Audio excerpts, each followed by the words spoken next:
Di Hungaria ini emang beasiswanya ada apa aja sih? Apa cuman ada beasiswa stipendium Hungarikum ini? Nah, jadi sebenarnya ada beberapa beasiswa guys di sini.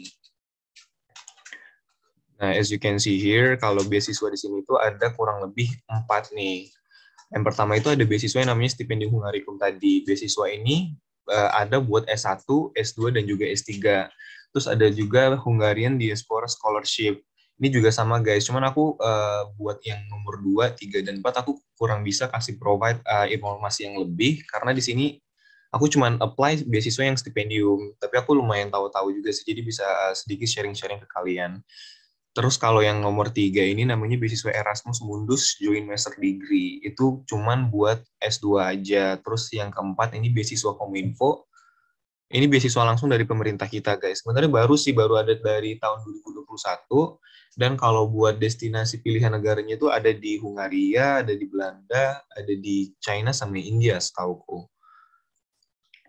Terus selanjutnya ada juga nih, ada yang mungkin kalian udah pada pernah dengar nih, Indonesian International Student Mobility Awards, IISMA.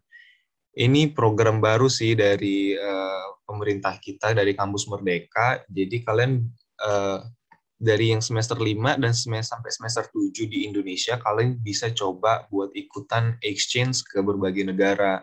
Salah satunya Hungaria, guys. Jadi buat tahun ini, di sini itu ada sekitar 49 anak-anak Indonesia yang datang ke sini buat exchange selama 1 semester.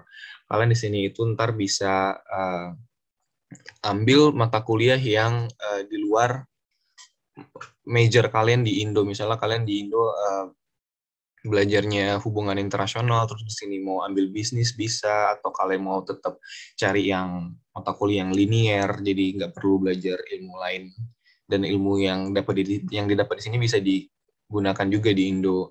Terus kalau buat pilihan negara lain, kalian bisa juga apply ke Amerika Serikat, bisa juga apply ke Belanda, apply ke Spanyol, bisa juga apply ke Korea, banyak banget guys.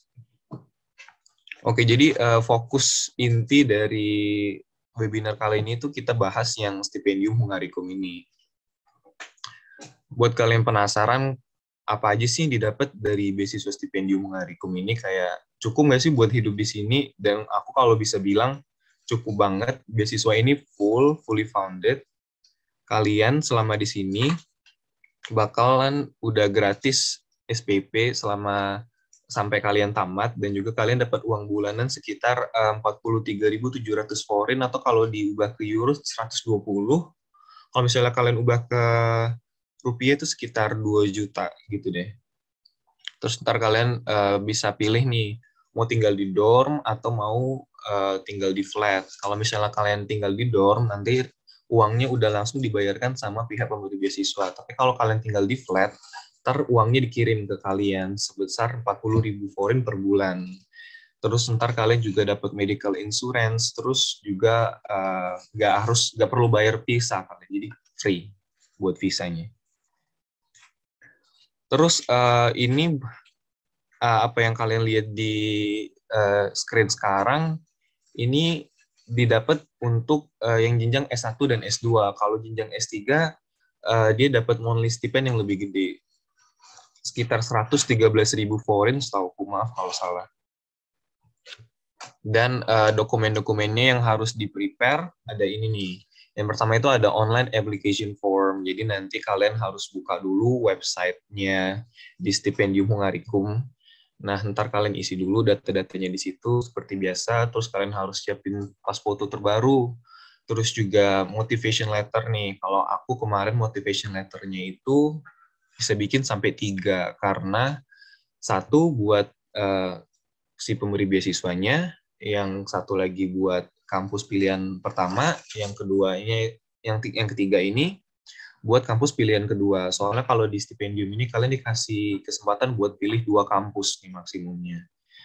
Terus yang keempat, kalian harus provide juga language proficiency gitu, bisa IELTS, bisa TOEFL IBT, dan setahu kayak beberapa kampus juga yang nerima TOEFL ITP sih.